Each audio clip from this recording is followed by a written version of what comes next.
তোমাদের সামনে যেটা দেখতে পাচ্ছ সেটা হচ্ছে 6টা পয়েন্ট আমি লিখছি। যে আজকের ভিডিওটা দেখে তো অবশ্যই বুঝতে পারছো যে ইন্টার লাইফে যেই মিস্টেকগুলো তোমার এইচএসসি এবং এডমিশন দুইটাকেই তোমার ক্ষতিগ্রস্ত করবে, ধ্বংস করবে। ইভেন তুমি দেখবা হয়তো অনেকে এই মিস্টেকগুলোর কারণে হয়তো ভবিষ্যতে তোমাদের চান্স বা এইচএসসিতেও তোমাদের ফলাফল তো ভালো হবে না। ফার্স্ট অফ অল যে পয়েন্টটা বলবো সেটা হচ্ছে তোমাদের ব্যাঙের নীতি বা ফ্রগ নীতি। এই নীতিটা কি? এই নীতিটা হচ্ছে, মনে করো তুমি যে একটা প্রাইভেটে 3 মাস থাকার পরে তার মনে হয় কোনো একটা কারণে যে ভাই ওই একটা প্রাইভেটে হয়তো ওই আমার ফ্রেন্ডরা বলছে সেখানে তো ভালো পড়ায়, সে কী করে ওখানে শিফট করে। তো এইভাবে দেখা যায় যে একজন পার্সন একটা নির্দিষ্ট জায়গায় বেশি দিন না থেকে ফ্রগের মতো ব্যাঙের মতো একটা জায়গা থেকে জায়গায় লাফায় লাফায় যায়। লাফায় লাফায় যাওয়ার জন্য কী হয় আমি বলি, তার ফোকাসটা হারায় যায়।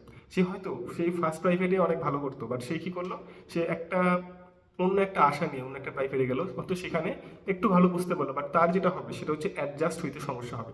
কারণ একটা টিচারের কাছে তুমি যখন 2 মাস 3 মাস পড়বা, তার পড়ার তুমি যে স্পিড তাকে ধরতে পারবা। বাট তুমি যখন নেক্সটটা কোনো নতুন টিচারের কাছে যাবা, সে হয়তো ভালো পড়ায়, বাট তোমার জন্য সেই স্পিডটা অ্যাডজাস্ট করা, বা অনেক সময় যেটা হয় ব্যাচে পড়াইলে চ্যাপ্টার চ্যাপ্টার মিলে না, তখন অনেক ক্ষেত্রে তোমরা পিছাই যাও।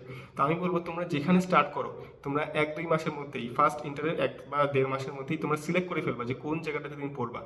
ব্যাঙের মধ্যে এক জায়গায় জায়গায় লাফাবে না, সবসময় ফোকাস ওয়েতে যেখানে পড়াচ্ছে সেখানে যদি খারাপও পড়ে, খারাপ পড়ায় তো কি আসলে পড়ে না, কারণ কেউ খারাপ পড়লে সেখানে আসলে ফার্স্ট অফ অল প্রথমেই কেউ যায় না। তো অবশ্যই একটা অ্যাভারেজ পড়াশোনা করাচ্ছে, তার মানে সেখানে তুমি যদি ফিক্স থাকো তাহলে সেখানে সাকসেস হওয়ার চান্স সেখানে বেশি থাকবে।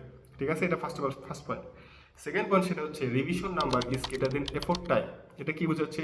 ধরো তুমি একটা চ্যাপ্টার অনেক 3 মাস 2 মাস অথবা কম সময় ধরলাম 1 মাস ধরে শেষ করলাম, বা ধরলাম 25 দিন ধরে শেষ করলাম, তাহলে সেইটা কি বেস্ট হবে নাকি তুমি একটা চ্যাপ্টার হয়তো 3-4 দিনে শেষ করলাম? করা যায়, কিন্তু আমার নিজের চ্যানেলে অনেকগুলো ভিডিও আছে যেগুলো জাস্ট 1-1.5 ঘন্টা তোমার একটা চ্যাপ্টার শেষ করে দিবে।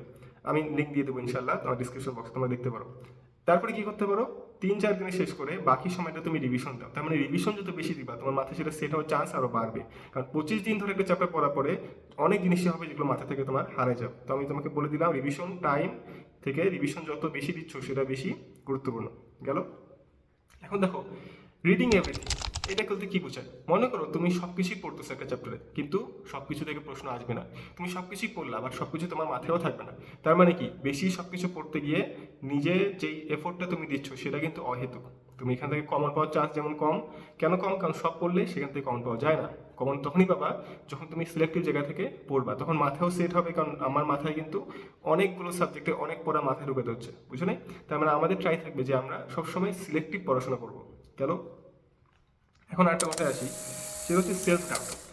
প্রথমে যদি বলি, অনেকেই এই সময়টাতে কী করে, নিজেকে ডাউট করা শুরু করে। কারণ সে হয়তো এসএসসি লেভেলে ভালো স্টুডেন্ট ছিল, এখন এসে অনেকগুলো মানুষের স্রোতে সে নিজেকে হারায় ফেলে। এই হারানো যাবে না। কেন?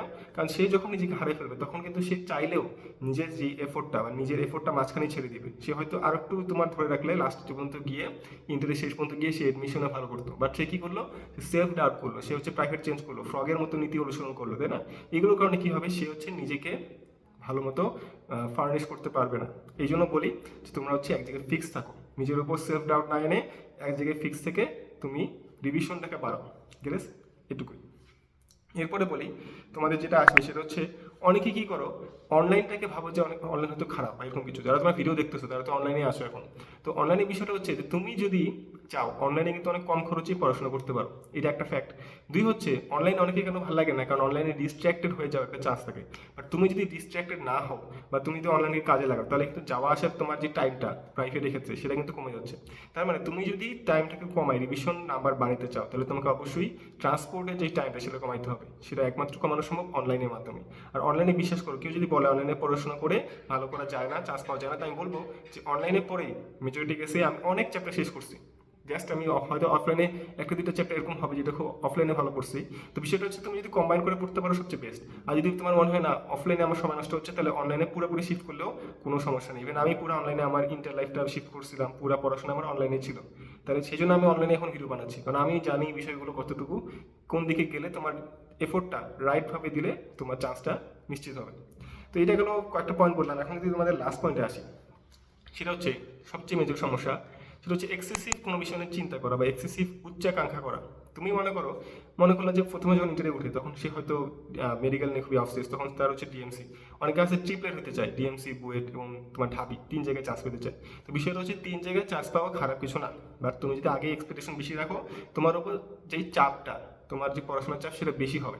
তুমি সবসময় মনে রাখবা যে যে ব্যক্তি সিম্পলভাবে পড়াশোনা করবে ইন্টার লাইফে সে ভালো করবে। তার মানে সে যদি মেডিকেল টার্গেট করে পড়াশোনা করে ইন্টার লাইফটা, তাহলে তার মানে মেডিকেলটা তার হওয়ার চান্স বেশি থাকবে। আর সে যদি 3 জায়গায় দৌড়ায়, বুয়েট, মেডিকেল এবং ঢাবি, তাহলে কিন্তু তার চান্স পাওয়ার যেই হারটা সেটা অনেক কম হবে। যদিও বলতে পারো যে ভাইয়া 3 জায়গার জন্য পড়তেছে তার মধ্যে এক্সট্রা ভালো, বাট এখানে কথা আছে তোমার কিন্তু 14টা মানে অনেকগুলো সাবজেক্ট আছে, তাই না? এই সবগুলো সাবজেক্টে যদি তুমি ভালো করতে চাও তাহলে অবশ্যই তোমাকে আগে সিলেবাস শেষ করতে হবে।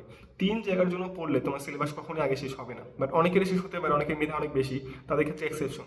বাট তোমাকে ট্রাই করতে হবে ভাই একটা ফিক্সড জায়গায় তোমাকে দাঁড়াইতে হবে, হয় মেডিকেল, নাহলে বুয়েট, নাহলে ঢাবি। ঠিক আছে? তুমি যখন একটা জায়গায় তুমি শেষ করো, মনে করো মেডিকেলের জন্য পড়াশোনা করে তুমি প্রি মেডিকেল করলা 8 মাস অথবা 3 মাস 4 মাস শেষ করলা, এরপরে তুমি চাইলে কিন্তু বইটা তুমি মানে প্রিপারেশন দেখতে পারো যে কীভাবে প্রশ্নগুলো আসতেছে। কারণ তোমার মেডিকেল তো পড়া শেষ, তারপরে তুমি এমন হতে পারে যে তুমি ঢাবির জন্য পড়া শেষ করছো বা তুমি একটু জানো জিনিসগুলো, তারপরে তুমি বইয়ে যাচ্ছ বা বইয়ের জন্য তুমি একটা জায়গায় প্রিপারেশন নেওয়ার জন্য চিন্তা করতেছো। তুমি যদি আগে 3 জায়গায় যাও তোমার কিন্তু সময় হবে না, তোমার কিন্তু এফোর্টটা তখন ভাগ হয়ে যাবে। বাট তোমার যদি এফোর্টটাকে একদম একটা সেন্ট্রালাইজ করে এক জায়গায় তুমি দাও তাহলে সেটা সবচেয়ে বেস্ট হবে। ঠিক আছে, বুঝতে পারছি? তার মানে এই বিষয়গুলো যদি তুমি একটু খেয়াল রাখো তাহলে কিন্তু তোমাদের ইন্টার লাইফটা অনেকটাই স্মুথ হবে। বিষয়গুলো কিন্তু আমি পুরো ইন্টার লাইফে 2 বছরে আমি রিয়েলাইজ করছি। তো এইগুলো ট্রাই করলাম যে এই 6-7 মিনিটে তোমাদেরকে দেওয়ার। আশা করি ভিডিওটা তোমাদের ভালো লাগছে, এবং আমি যেটা বললাম তোমাদের কিছু ফ্রি ক্লাস আমি দিয়ে দিব ডিসক্রিপশন বক্সে, তোমরা সেগুলো অবশ্যই দেখে বুঝে ট্রাই করবে যে কীভাবে তুমি একটা চ্যাপ্টার খুব কম সময় শেষ করতে পারো। ঠিক আছে, তো আজকের জন্য এইটুকুই, দেখা হবে অন্য কোনো ভিডিওতে। আসসালামু আলাইকুম।